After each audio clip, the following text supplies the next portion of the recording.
It's the FA Cup third round this weekend, and it's a pivotal time of the football season. But the FA Cup also presents a range of different opportunities, and that's what I'm going to talk about in this video.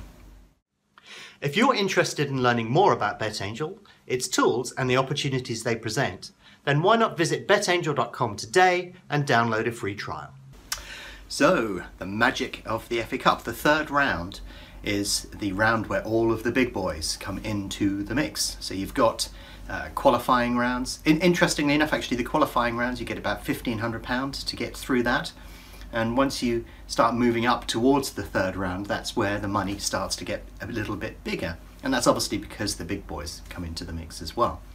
But prize money for the third round is, I think, 67,500. Fourth round goes up a little bit to 90,000, then 180, and then 360, and so on and so forth.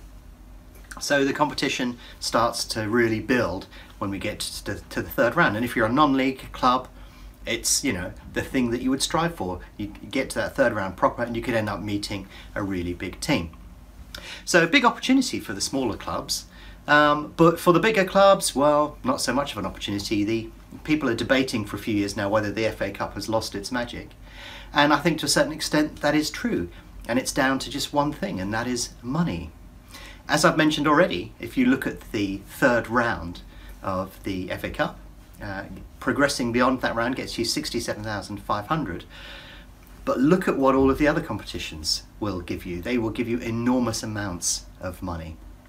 And a televised Premier League game will get you 875,000, which is just that little bit more than you'd get from the FA Cup. And if you look at the Premier League overall, the bottom team last year got about 67 million, and the highest earning team got 100 million. So if you look at the FA Cup, that's why it feels like it's losing a little bit of its magic. Because, you know, if you're a Premier League team and you're playing in the FA Cup, you know, if you win it, you may get a bit of kudos and, you know, a bit of silverware. But if you actually look at the financial rewards, they're quite low. So do you risk your, you know, best players in the FA Cup at some godforsaken ground where the pitch is bumpy and probably has got no grass on it? Or do you rest them or change the team around to focus on a Premier League match or a Champions League match where the prize money is and the cachet of doing well in the Champions League is huge? So necessarily a lot of the bigger clubs have sort of turned their back either directly or indirectly on the FA Cup, fielding weaker teams, not putting so much emphasis on it. But of course, you know, that impacts exactly what's going on, and that's why the FA Cup doesn't feel quite the same way that it does as it has done in the past. And you know, therefore, when you look at that particular set of circumstances, that immediately throws up a few opportunities. The first one is related to team news. So if you look at a FA Cup match, then, you know, would you field your biggest team? So we had a classic example last year where Exeter were playing Liverpool in the FA Cup, and I tweeted when Liverpool were playing the match prior to that, they had a couple of injuries. So all of a sudden they had a few problems here and there that they needed to sort out, and therefore it was very likely that they would end up fielding a weakened team against Exeter, which is exactly what they did. And of course, when that becomes apparent, then the market will react to that and the price will start to drift. Now, when the actual team news comes out, if there are more surprises within there, then you'll necessarily get a spike at that particular point as well. So it presents opportunities around the bigger teams fielding much weaker teams against much weaker opponents. And they just want to get through that round and on to the next one where they can make a decision about what they do from there. And if they get knocked out, well, you know, it's not a major problem nowadays. So yeah, look for that. That's one of the first opportunities that you're likely to see. When you actually look at the matches themselves, then it's quite possible to be able to profit from a shock, because as a knockout competition, teams will have a huge incentive to score. And also, when you look at a team that scores, they can hang on desperately to the bitter end against a team of greater ability and still be able to win a match with quite a large slice of luck. So very often it's worth looking for these potential shocks, and typically you tend to find them with higher rated teams or teams of higher ability in higher leagues that are low on confidence, playing teams that are of lower ability but probably a bit higher on confidence in a lower division. So you look through that list this weekend and there are quite a few potential opportunities there where a Premier League team, for example, is playing away, not particularly on form, can't seem to score, let in a few goals, but the home team is playing all right, and it'll have to step up a little bit of a gear to match the ability or the skill set of the team that's higher up in the rankings, but the potential for a shock is there. And in fact, it occurs quite frequently. I don't really think that a lot of shocks that you get in the FA Cup really are shocks, because they may be playing a weakened team and they may be playing a team that's slightly lower on confidence. So that's something else to look for as well. And whether you're doing that from a betting or a trading perspective, there is an opportunity to find a few shocks in the FA Cup. Now, the other thing that's interesting about the FA Cup as well is, as a tournament as a whole, you know, I've explained that the teams don't tend to treat it as seriously as they used to, but a surprising number of teams still get through to the latter stages of the FA Cup. So if you look at I've looked at the competition over a number of years, and if you take all of the Premier League teams and add them all up and look at their implied chance of winning the competition, it tends to be in the range of sort of 90 to 93% in the third round. Now, as we go to the next round, then obviously the number of teams halves, and then that percentage will just bump up a little bit more. So as we start to progress and head towards the final, then you tend to find that percentage goes up and up and up.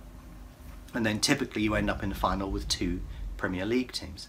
Now, it could be that one of the lower league teams has a fluky route all the way through to the latter stages, and that will influence the outcome of that percentage a little bit. But typically you've been able to back all the Premier League teams in the FA Cup and trade out at them at a later stage in the tournament, because that percentage just grows and grows and grows and grows. Where you start to have issues is when the draw comes out. Obviously the draw is random, so you know, these teams aren't seeded, anything could happen, and that's where the magic of the FA Cup comes into it. If you get 2 Premier League teams drawing each other in the hat, then obviously one of them has to get knocked out, and that percentage will vanish from one side of it, but generally get allocated to another team, or spread across the remaining teams within the actual book itself.